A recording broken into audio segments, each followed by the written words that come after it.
Excellent. All right. Lovely. Woohoo. Showtime. Oh, yeah. Are we in Mokari character? I think so. Okay, let's go. Let's just go. Just talk to Breeze. All right. You go. You start. How are we going to start? You open. Oh, it's one way open. You can open. Oh, open. Okay. Hi guys, I'm Manu, and welcome. So now I'll introduce my channel and introduce your channel. Okay, sweet. Okay, I've got my own way of doing it. Yeah, no problem. Hi guys, I'm Manu, and welcome to another episode of Sweet Money. And today I've got a wonderful guest. I'm really excited about this episode. It's a little different from our everyday spiel of me talking and you listening. So without further ado, my good friend, Jaclyn Baker. Hello, how are you? I'm very well. How are you, Jaclyn? I'm great. I'm so excited to chat with you. Likewise. I haven't spoken to you in a while. It's been what? Close to a year? Yeah, Yeah, we met a year ago. Time flies. I know. So what you been up to? A lot of work, so no complaints on my end. Recently launched a podcast, so I'm loving that. It's super fun. Will this be on the podcast? Yeah. What? All right. I know. I'm doing my best behavior. Our first podcast, guys. Yeah. So work is good? Oh, it's amazing. I'm so happy. I have the best team. I have the best clients. Life is good, my friend. Awesome. Yeah. Has the recession impacted you in any way? No, honestly, no. Like things have been very, very good. I feel like every month I'm like looking at my statements and I'm like, let's try to get a little bit higher. It's all good. It's like a game. It is a game. It is a game. I love it. Awesome. Listen, I talk about, cash flow and passive income and all that stuff. So my only advice to you as a friend is to please make sure that you invest your savings. There's a few things I want to talk to you about. Yeah. Kind of pick your brain. Please. I just did a video, believe it or not, on Saturday, and I talked about the things you have to do when you start your business. And one of the things I touched upon is after you incorporate yourself and after you have your CRA number, you then have to start working on your business plan. And in your business plan, you have to have a marketing presence. Now, me not being a marketing guy, what I suggested was have a website, which is very important, right? It's an expense you can't ignore. Then you have to have a social media presence because people are attracted to shiny things. So I guess as the subject matter expert, this is why I'm so excited because the timing of it was perfect. As subject matter expert, how do you believe marketing can help grow your business? And how do you measure the ROI of your marketing spend? Oh, that's a very good question. And I may be a bit biased because social media is what I do for a living, but it's honestly something that you can't not do. So many of my leads, I say at least like 50 or 60% of my current business, I got from my Instagram or my LinkedIn. The rest being, referrals just from happy customers. But if I didn't have that other option, I would not be doing well. Because I always say, you can't just rely on one thing to get business. You can't just say, you know what, my customers love me. They're going to give me all the referrals I need. You need to have a backup plan because you never know, what if something happens and, your current customers just don't have anyone to refer you to. It's not that they don't like you, but they don't have anyone in their network that would be like, oh, Jaclyn's great. I'm going to give her some clients. You have to go out there and be, I guess you could say a little aggressive, if you will, but in a nice way. So people could, get an understanding of who you are and what you do. I probably spend maybe 20 or 30 minutes a day on LinkedIn, just networking, sending really thoughtful messages and just doing those activities.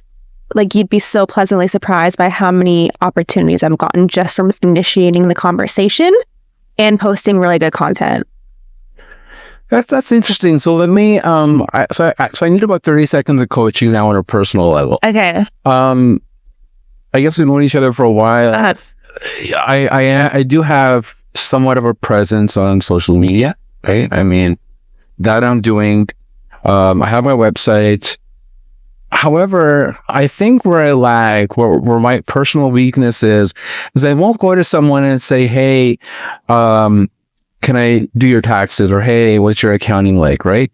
Now people have told me to do it, so I try and do it, but I feel like I'm outside my comfort zone because I don't like I'm so bombarded with newsletters and people trying to sell me stuff, whether it's door-to-door sales or people randomly calling me or whatever, that I don't. So the way I feel when I get bombarded is I don't want someone else to feel the exact same way, because I'm sure they're also being bombarded. So Yeah. that's the fine line. Yeah, I feel like you have to be aggressive, but not pushy, if that makes sense. So let's say I find a realtor who's also in Toronto and I think that I could help them. I'll send them a note on LinkedIn. Hey, Name, I see that you've been in real estate for 10 plus years. I'm loving the content you're posting. How is business going for you so far? And what are your goals for 2025? Or something in that kind of nature. I'm, paraphrasing a little. And they come back and say, things are great. I want to get more clients 2025. How are you? Tell me what you do. And then I tell them what I do and offer a potential solution. Like, hey, I'd love to help you reach that goal in 2025. Would it make sense to hop on a 15-minute discovery call and chat? Now, did you initiate the call or did they initiate the call? I initiated it after they tell me their goals for 2025. But how do you get them to tell you your goals? You have to ask. You ask them. Now, this is on social media, obviously. Yeah. Now, here's another thing. I find, and I'm assuming these are mostly men that you're talking to, or women, or both? Both. Both. Okay. Yeah. Now, here's a difference that I find. Women are a little reluctant to speak or engage in conversation with men because certain guys can get creepy sometimes. Right? Like, let's just call it a spade, okay? So a lot of women have learned their lessons the hard way. And I don't want to be perceived as that guy, right? Even though my interest could be very genuine or my question could be very genuine, I don't want to be perceived as that guy. So I shy away from that. Men are very open to responding to a woman's social media DM, as they call it, because it's almost like a badge of honor for men. And women are very open to speaking with other women. I find they kind of support each other. Yo, sister, I got your back, Yes. right? So, but they have this like camaraderie going on. Yeah. Women in entrepreneurship and all these groups, right? So do you believe it's easier for women versus men to approach people on social media for business? That's a very good question. I feel like it's hard for me to answer that because, I am a woman, so I've never been in that situation personally. I've just heard experiences from my other clients who are men who have mentioned it. But of course, because I'm not them, I'm not in their shoes, I don't know the whole story. I feel like when you do make your pitch, your conversation, you just have to be super professional, very nice. Don't say anything quote unquote inappropriate. Right. And just know that this is a business conversation. Yeah, like you were very professional. Of course. But I shy away because I don't want them to just perceive that I have a different mode. Get it? Maybe it's my block in my head. And it's something maybe I have to just get over. But have you ever thought of, and this is fantastic information. So have you ever thought of diversifying into coaching people how to sell? Yeah, so I do some general social media / marketing coaching right now. It's not so much like sales focused, but it's more like how to properly run your Instagram, your LinkedIn, your blog, etc. And I sit down with them and I guide them through the process. Like, hey, if you want to get 10,000 followers, you have to do X, Y, and Z. How do you measure the ROI on your marketing spend? That's another amazing question. You really just have to look at your analytics and see where your customers are coming from. Because, on your Google Analytics or whatever third-party tool you use, you could easily see 20 people this month came from LinkedIn, but last month only 10 people came. What did we do differently? Is this worth it? Is it not worth it? What am I spending on ads? And what am I getting back from the ads? You really just have to look at your numbers and not let it slip. Because if you're not paying attention, it's easy to not even notice. How does a new entrepreneur who's coming from the corporate world, following their passion, how do they know who's a good digital marketing person and who isn't a good digital marketer? Yes, so many good questions today. That's what I do. I love it. So another thing I constantly say to friends, clients, family is that the amount of followers and likes you have does not result in how good you are at what you do. Because it's so easy to just have engagement groups or buy followers and stuff like that. That could kind of mask things, if you will. I'm not sure if you know what I'm saying. I know I got a vent now for 30 seconds. Please go ahead. This is my therapy set. Okay. So, as an accountant, as a CPA, as a finance guy who's been around money, like not my money, accounting other people's money, unfortunately for me, I guess. Because when I see other YouTubers, I'm not going to name their names. You can go find them on your own.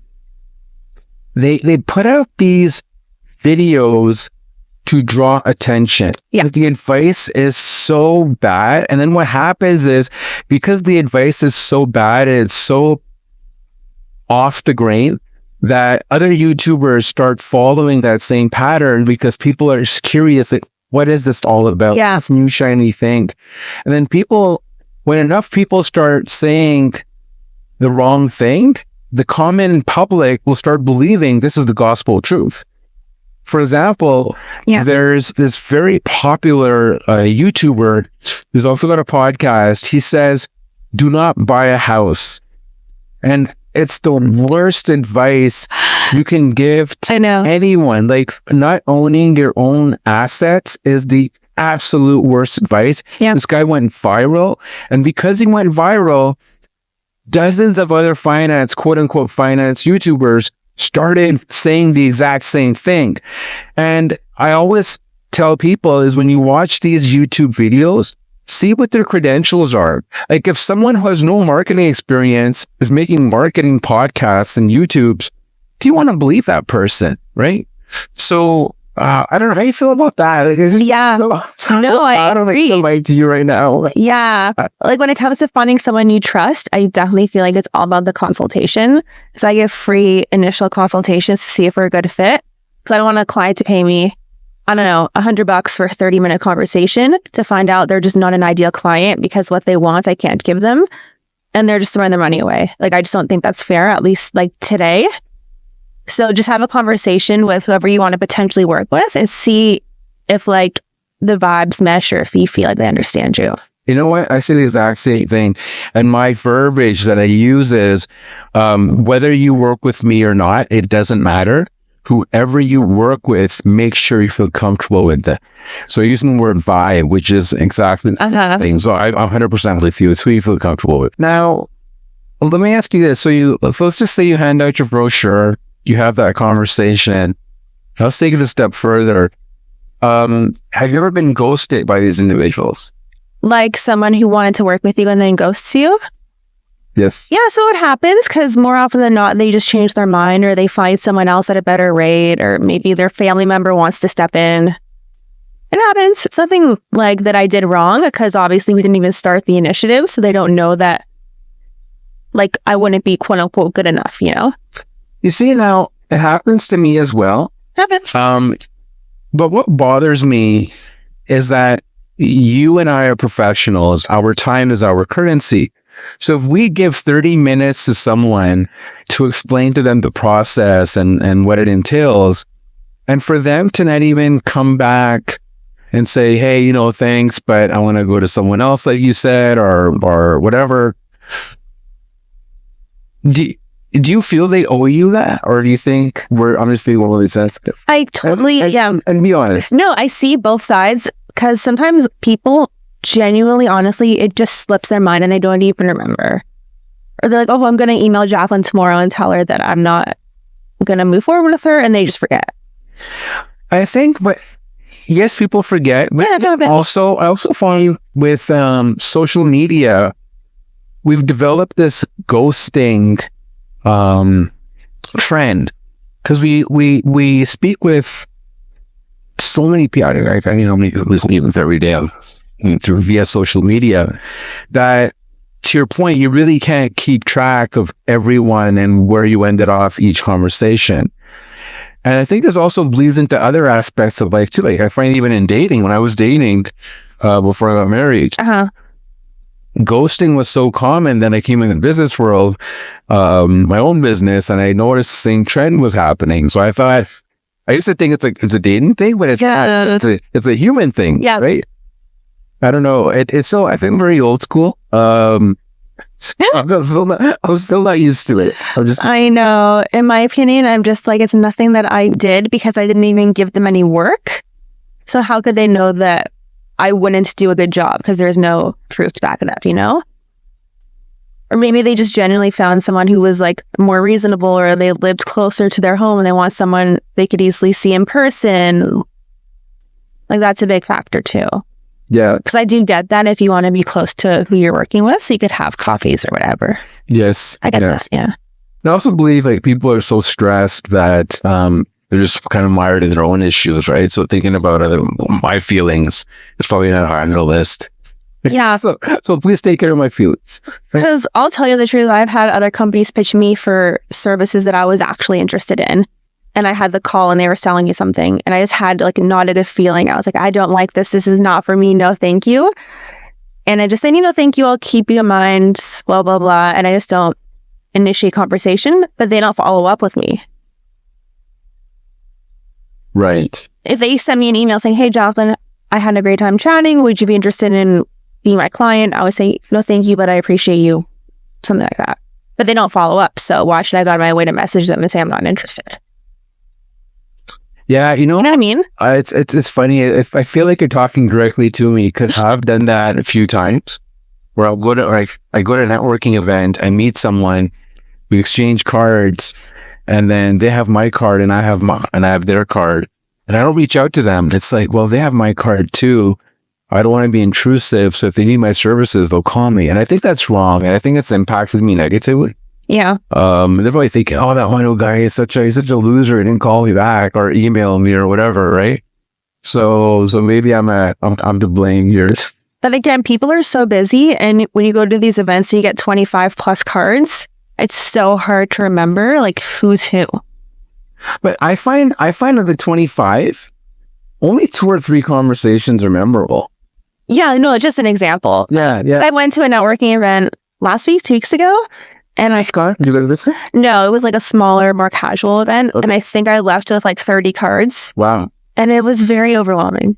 Okay, 30 quality leads? No, just like people like having a conversation. Hey, what do you do? You seem nice, blah, blah, blah. The worst is the next day you look at the card, it's like, who is this? I don't know. I can't even remember what they look like or what they said to me. It's just I know. And because it's just like being humans, you can't remember every single little thing.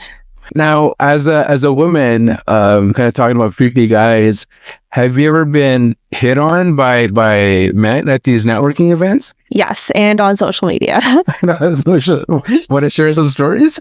Just very like not nice. Like, are they? It's creepy? It's creepy way, right? Uh-huh. Have you ever complained? I mean, like, what could you possibly do? I just say, I'm engaged. Well, I guess on social media you can block them. Yes, that's what I do on social media. Right. Yeah. And then at these networking events, do you like go to security or just walk away? No, I just walk away. I've never been in this situation. So no, I just walk away. You walk away. Security isn't going to do anything. They're not. They can't say, well, this person was trying to hit on you. Like, that's not a crime. Right. It's not a crime. And you can't prove it, right? No. So it's like, just it's respectfully say no, thank you. I apologize and all the creeps out there, I'm sure. It's just their upbringing. It's just inside. It's just so embarrassing, like I said. And because of these experiences, like I said earlier, I'm reluctant to reach out to women because I don't want to be perceived that way, right? Even my intentions are pure. Just that fear of that perception scares me. If that makes any sense. Yeah, because the messages that the quote unquote creepy people send, it's very different. Like they just say, hey name, like you're so gorgeous, blah, blah, blah. Like it's that kind of thing. Wow. That direct. Yeah. Wow. Okay. Wow. I dated my wife like 2 months before I called her gorgeous. I was so scared. Like just stuff like that. But they don't even start with, hey, where are you from? They just go right in. So then I just block them. Because 1, that's not okay. And 2, they probably say it's 20 people and just wait to see if it gets... It's terrible. It's terrible. So you just mentioned your fiance, you're engaged. Congratulations. Thank you. How long have you been engaged? We got engaged in August. Nice. Oh, it's fresh. Okay, amazing. Yes. Good times. Good times. Family's happy. Very. Oh, good. Yeah. Okay. Your fiance met the parents. Crazy he is. Yes. I know how it is, right? Because our cultures are very similar, so I get it. That's awesome. And how did you guys meet? On a dating app. Dating app. Yes. Now, I guess dating apps are the exact same thing, whether it's social media, whether it's networking events or the mall. Yeah. A lot of creepy guys, I assume. Yeah. But I mean, it's like there's nothing you could do about it. Now, here's a question. I used to ask this to the ladies when I would meet them on dates back in the days. And one of the, I guess it was kind of an icebreaker for me, is I would say, so, am I the 10th creepiest guy you've met today, or am I the 20th creepiest guy you've met today, right? And it always make them laugh because I think it made them at ease that I realized what they were going through. Yeah. Right?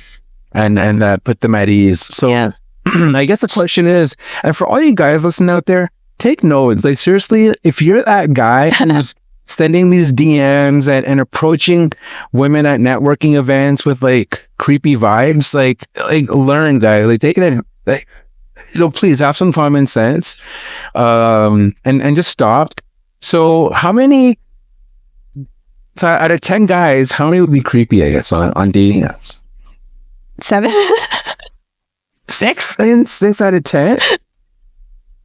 Or I thought you were going to say 2 or 3. No, it's a lot.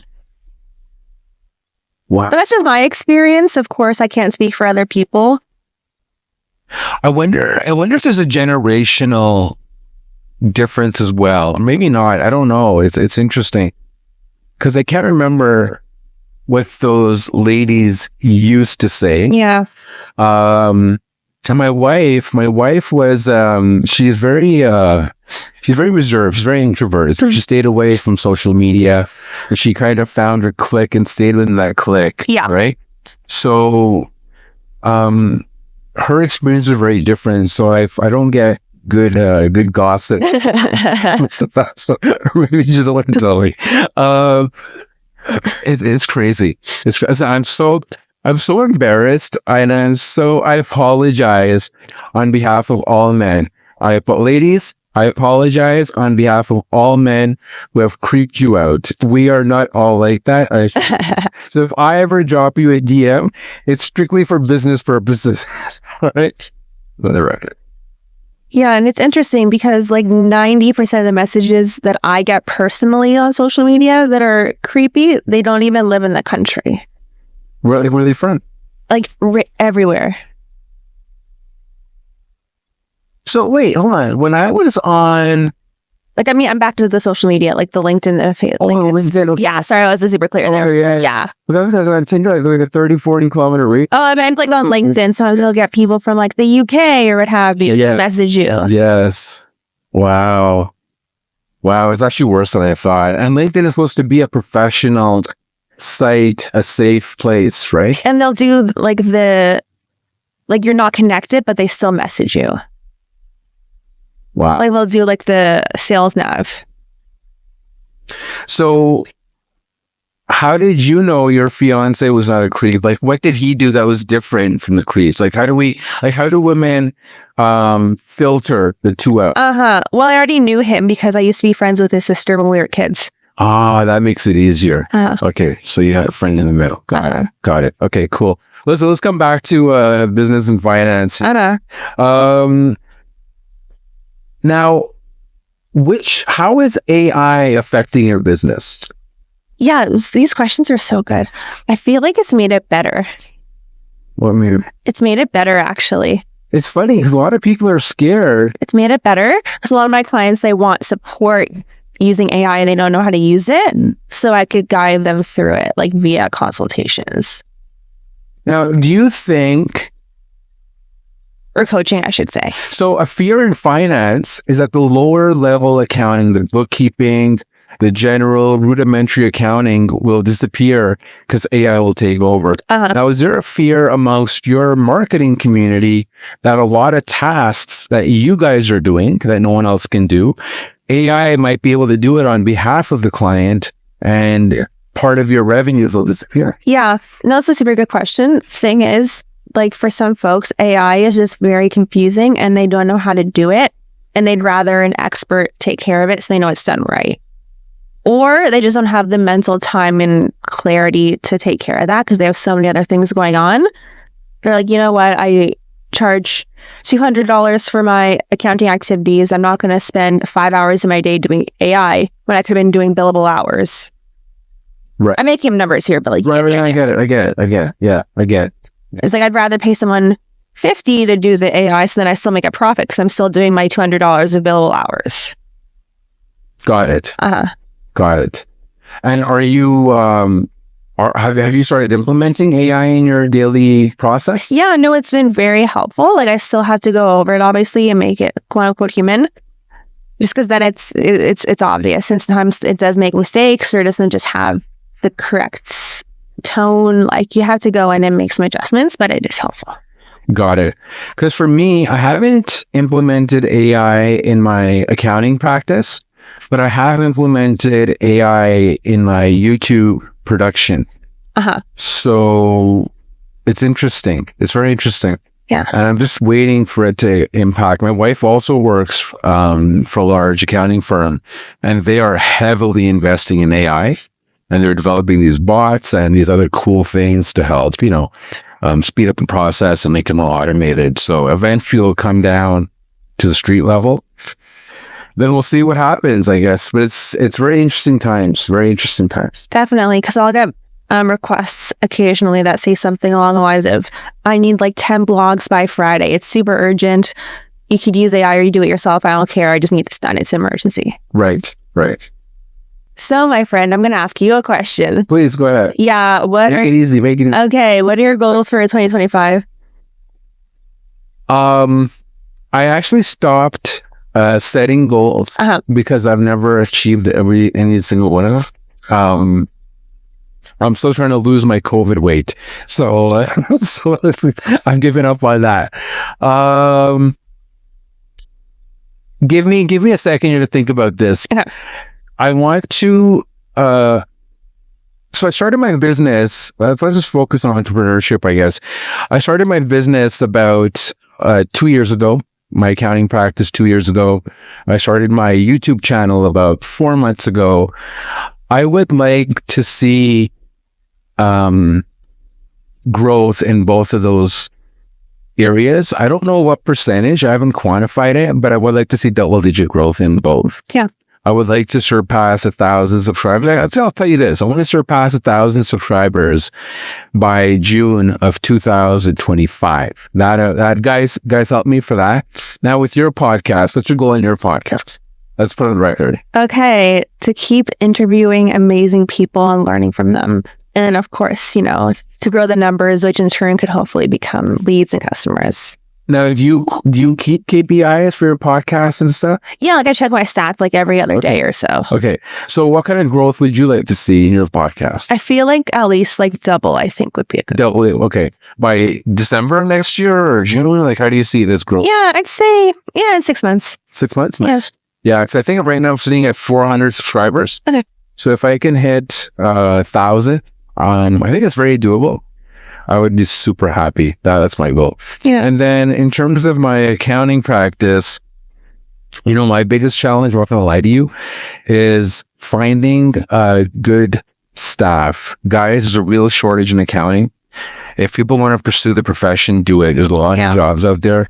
Our growth is stunted because we can't find the right people. We have to say no to certain engagements because we can't find the right people to help support us. Yeah. So, what's your biggest challenge in your work? Oh, that's... And then how will you overcome that in 2025? Let me think about that. What's my biggest challenge? I feel like setting reasonable expectations would be a good answer. Sometimes clients will want insane, I want triple my sales in the first month. Really? Sometimes that happens. If sales are zero, it's easy, right? Yeah, they just want things very fast and very intense. And I always remind them it's a process. It takes time. We have to be patient. We can't expect the world and above in a month. It may take 3 to 6 months to see very good results. So I guess that's your complaint, let me share my complaint is same thing happens. Clients show up and say, you know what? I don't want to pay any taxes. Or if I do their tax returns, they say, how come taxes are so high? Listen, it's kind of like you, right? You have to play within the framework and you can't control who comes to your door and who doesn't and how you close leads, right? Yeah. Like, I don't make guarantees ever because I don't ever want to make up a story and lie just to get a client to sign a contract, because that's not fair. It's not fair. And I can't tell the future, and I can't guarantee the campaign will be like above and beyond. Of course, I'm going to do everything I can to get there. But if I'm foreseeing circumstances to happen, like, I'm not going to go in and make a promise. So if we both agree, honesty is the best policy? Yes, honesty is the best policy. Awesome. So on that note, I wish you nothing but the best for 2025. Yes. Awesome. All right. That's good? Yes. Right there? Yes.